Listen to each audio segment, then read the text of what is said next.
हरे कृष्णा। हमारे सनातन धर्म में पौष महीने का विशेष महत्व है। यह महीना सूर्य देव को समर्पित होता है। इस महीने में सूर्य देव की उपासना की जाती है। सूर्य देव की उपासना करने से आरोग्यता का वरदान मिलता है, साथ ही हमें अपने कैरियर में सफलता भी मिलती है। पौष महीने में पुत्रदा एकादशी मनाई जाती है, जिसे पौष पुत्रदा एकादशी कहा जाता है।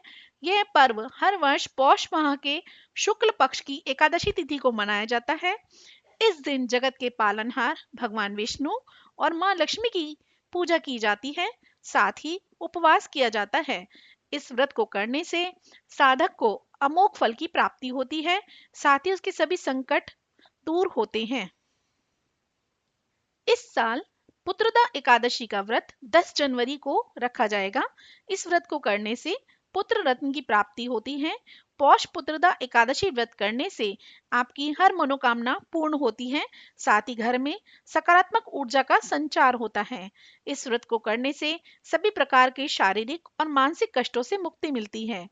पौष पुत्रदा एकादशी का व्रत 10 जनवरी को किया जाएगा तथा पौष पुत्रदा एकादशी का पारण 11 जनवरी को सुबह 7:15 से 8:21 के मध्य किया जाएगा।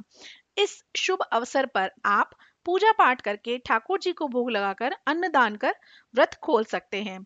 पौष पुत्रदा एकादशी की कथा इस प्रकार है। किसी समय भद्रावती नगरी में सुकेतु नाम के राजा राज्य करते थे।